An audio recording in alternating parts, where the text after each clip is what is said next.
અમદાવાદમાં કોના બાપની દિવાળી જેવો ઘાટ સર્જાયો છે। નવા વાસણામાં રોડ બનાવ્યા બાદ ડ્રેનેજની કામગીરી ચાલુ કરવામાં આવી અને હવે ડ્રેનેજની કામગીરી યાદ આવતા તંત્રએ રોડ તોડી પાડ્યો।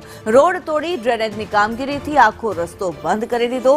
ડ્રેનેજની કામગીરીના લીધે ટ્રાફિકની સમસ્યામાં વધારો થઈ રહ્યો છે। ત્યારે નવા વાસણાની અંદર જે પ્રમાણે રોડ બનાવવામાં આવ્યો, નવો રોડ બનાવ્યા બાદ ડ્રેનેજની કામગીરી શરૂ કરવામાં આવી। ડ્રેનેજની કામગીરી રોડ બન્યા બાદ તંત્રને યાદ આવી અને હવે તંત્ર દ્વારા રોડ તોડી પાડવામાં આવ્યો છે।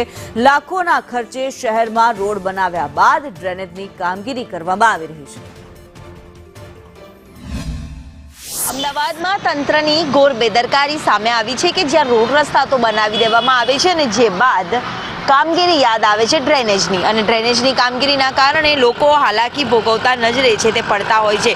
ત્યારે કેટલાક વાહન ચાલકો પણ અહીંયાથી પસાર થાય છે, તેમને પણ હાલાકીનો સામનો કરવાનો વારો આવતો હોય છે। મહત્વનું છે કે છેલ્લા ઘણા સમયથી આમ વાસણા પાસેના જે વિસ્તારમાં ડ્રેનેજ લાઇનની કામગીરી અધૂરી રહી ગઈ હતી, પરંતુ તે પહેલા રોડ બનાવી દેવામાં આવ્યા અને હવે આ રોડ તોડીને ડ્રેનેજની કામગીરી છે તે કરવામાં આવી છે। અમદાવાદના અનેક વિસ્તારમાં કોર્પોરેશન કેવી રીતે વિકાસ કરવામાં આવે છે તેની નાગરિકો તો હવે જાણ થઈ જ ગઈ છે। તેમ કહીએ તો કોઈ નવાઈ નથી, કારણ કે રોડ બનાવવામાં આવે અને પછી કરોડોના ખર્ચા, કોના બાપની દિવાળી તેવા પ્રકારની કામગીરી કરવામાં આવે છે। અહીંયાથી પસાર થતા આખરે વાહન ચાલકોને ટ્રાફિકનો સામનો કરવો પડતો હોય છે અને હાલાકી ભોગવવાનો વારો આવતો હોય છે તંત્રના પાપે। ત્યારે ફરી એક વખત આવી જ બેદરકારી વાસણા વિસ્તારમાં તંત્રની સામે આવી છે।